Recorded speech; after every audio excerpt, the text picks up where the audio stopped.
سب کو پہلے بلکہ سرکی پسند کرے سو یا اردو ایسے اگر صحیح جڑی گفتگو کرو قومی زبان ہے ساری سمجھ چلو اردو میرے خیال میں زیادہ لوگ سمجھ سکیں گے تو اردو میں صاحب بزرگوں آپ بھی آ جائیں کوئی بات نہیں ہمارے لیے صاحب قابل احترام ہے سبھی. تو آج ہمارے فنکشن میں دراصل موجود ہیں یہاں خانپور میں ایک فنکشن ہو رہا ہے اور امان اللہ ارشد صاحب کی ہی ان کے مہمان خصوصیاں اور ان کے ہی اعزاز میں ہو رہا ہے. تو امان اللہ ارشد صاحب سب سے پہلے تو آپ تھوڑا سا اپنا اگر تعارف خود بھی اپنی زبانی کرا دیں تو میرے خیال میں ناظرین کے لیے بہتر ہوگا. السلام علیکم سارے وسیب دوستوں کو. اصل شاعر دا کیا تعارف ہوندے شاعر دا لفظ ہوندے تعارف ہوندے اور جتھاں تک میرے لفظ پہنچے میرے کو سارے جان دیں. میرا نام امان اللہ ارشد ہے. میرا تعلق ججا باسیان زہر پیر یعنی تحصیل خانپور ضلع رحیم یار خان والے. تقریباً پچھلے کچھ 40 سال تو شاعری کرنا پیا. ڈھیر سارے شعری ہو جائیں جنہیں کو بین الاقوامی شہرت حاصل تھی ہے جن کی وجہ تو میں دبئی ابو ظہبی انڈیا تک مشاعرے پڑھا ہوں. تو میں پہلے تک ڈوڑے میں ایک ڈوڑا انہیں جو سنے سا چاہ ٹھیک جی جو سارے پیریں گھنگھروں شوق دے ہن اسا نہیں تھک دے جت کت نچوا اسا نچنا ہے تیرے انگلی تے تھت نال بھاویں بے تھت نچوا بھاویں مسجد نے بھاویں مندر جل بھاویں اتھ نچوا بھاویں اتھ نچوا تیرے ارشاد ہاتھ جو آگے ہیں تیری مرضی ہے سکو جت نچوا. یہ میرا پہلا ڈوڑا جرا بین الاقوامی شہرتوں کو حاصل تھی. ان دے بعد ایک بیا ڈوڑا ہے جو حالات بدل دے دیکھ کریں تو بدلا گئیں تے کو کیا تھی گے میں کو دیکھ تے جیندہ ہاویں کل اج دیکھ دا نہیں تے کو کیا تھی گے میرا حق تا نہیں ہے گال پوچھاں پر پوچھدا سہیں تے کو کیا تھی گے نوی لگدا ارشد اوہو ہیں جے اوہو ہیں تے کو کیا تھی گے.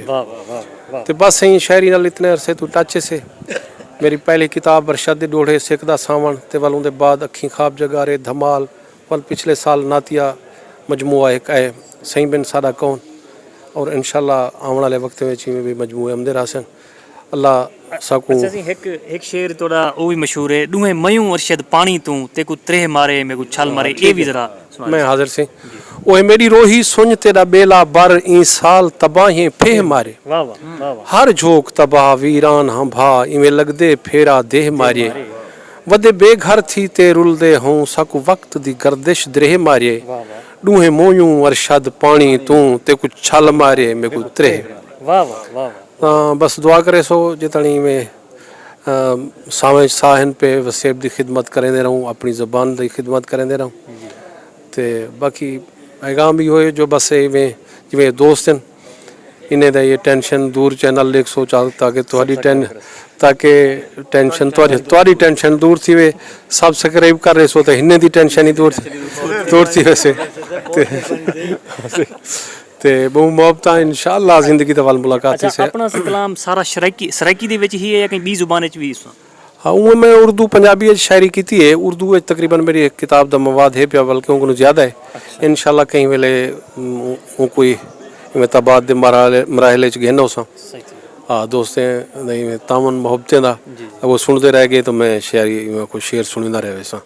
وہ محبت اپنا کتاباں تیار ہیں جڑا مل سکتے ہیں بازار تو انہیں دے نا اگر تو کچھ ذہن جو ہوئیں در سوچا ہاں میں دسیم میں پہلے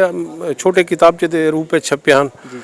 ارشد دے ڈوڑے تے سکھ دا سامان ول ان دے بعد باقاعدہ کتاب جڑی میری چھپی ہے پہلے 2004 اکھیں خواب جگارے ول چھپی ہے 2014 دے وچ دھمال ول پچھلے سال ہونے جڑی بھی وڈی کتاب چھپی ہے سہیں بن سادہ کون وہ چھپی ہے تقریباً 2020 میں سی ارشد صاحب کو گزارش کر رہا کہ آپ دی انتظامیہ کو ایک تھوڑا جا کوشش کریں کہ وہ آج کل پی ڈی ایف دا دور چلتا پہ موبائل دے وچ سارا کچھ کتابیں وغیرہ ہوندے تے کوشش کریں کہ پی ڈی ایف دے وچ گھنم سن اپنا مواد تاکہ لوگ زیادہ تو زیادہ نوجوان نسل کو دیکھ سکے.